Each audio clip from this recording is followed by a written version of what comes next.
What if I told you that building a successful business isn't about some kind of magic or being a once-in-a-generation genius? What if it was actually a science? Today we're diving into a system that has completely changed the game for how we turn great ideas into reality. This comes from Eric Ries's phenomenal book, The Lean Startup. But let's start with a cold splash of water. You know all those stories we see about overnight successes? Turns out, they're mostly myths. The grim reality, as Eric Ries lays it out, is that most new things, well, they fail. But the real question is, why? And maybe more importantly, can we actually do something about it?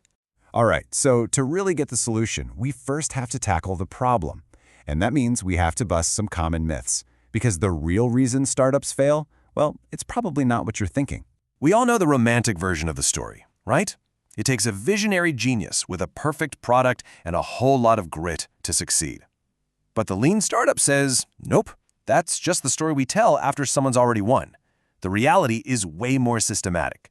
It's less about a stroke of genius and more about a scientific process. It's not just about a great product, it's about learning what a great product is. And it's not just about perseverance, it's about having the courage to change course when the facts tell you to. And that brings us to the single biggest startup killer. It's almost never a lack of passion. It's not usually a lazy team. The number one cause of death is spending all that time, all that money, all that energy perfecting something that, at the end of the day, nobody actually wants to use or pay for. It is the ultimate waste. So what's the antidote to all that waste? It's this core concept called validated learning. Now, this isn't that fuzzy feeling of, oh, well, at least we learned something from our failure. No, this is a rigorous, scientific way to prove you're making real progress. It's the process of discovering cold, hard truths about what your customers really desire. For a lean startup, this is the real currency of progress. Okay, so that sounds great, but how do you actually get this validated learning? Well, it all comes down to the engine at the heart of the entire system, the build, measure, learn feedback loop. Now, this looks simple, but it's incredibly powerful. You start with your ideas. You build a very minimal version of a product to start testing them. Then you measure how real people, real customers react to it. We're talking real data here, not just opinions. And finally, based on that data, you learn. You learn whether to keep going, to persevere, or to change direction and pivot. And the whole name of the game is to get through this cycle as fast as you possibly can. All right, let's zoom in on that very first step, build. Because building to learn is a totally different mindset than just building to ship features. So think about it. If your number one goal is just to learn as fast as possible, what is the very first thing you should build? Do you go away for 6 months and build a complex, perfect prototype? Nope. The answer is the MVP, the minimum viable product. And let's be clear, this is one of the most misunderstood concepts out there. An MVP isn't just the cheapest version of your product. It is the absolute fastest, simplest thing you can create to get through one full turn of that build, measure, learn loop. Its goal isn't to be perfect. Its goal is to start the learning process. And the real-world examples are just fantastic. The founder of Zappos didn't build some giant warehouse and e-commerce platform. He just took pictures of shoes at his local mall, put them on a website, and if someone ordered a pair, he'd literally run to the store, buy it, and ship it himself.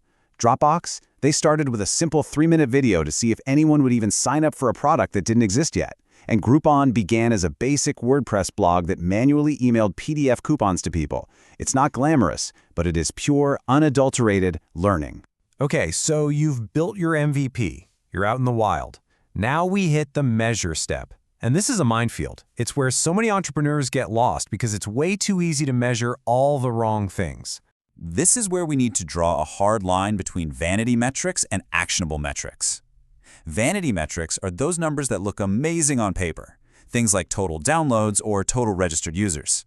They make you feel good, but they don't actually tell you anything about why your business is or isn't working. Actionable metrics, on the other hand, show clear cause and effect. They tell you that when you did X, your conversion rate did Y. One is for your ego, the other is for making smart decisions.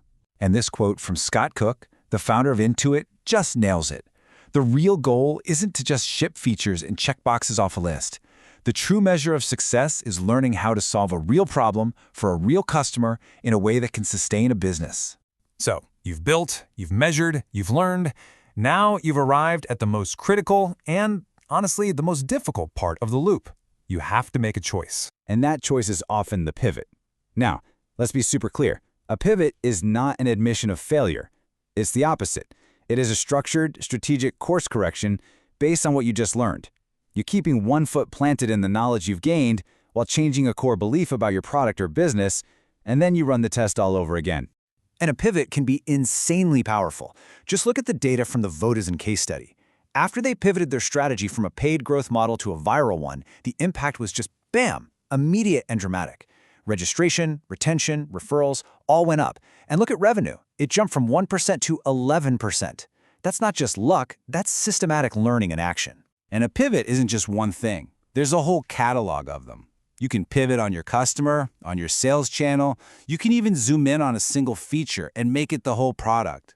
The point is, it's a disciplined framework for making smart, strategic changes. Now, I know you might be thinking, this is all great for two people in a garage, but these principles are so much broader.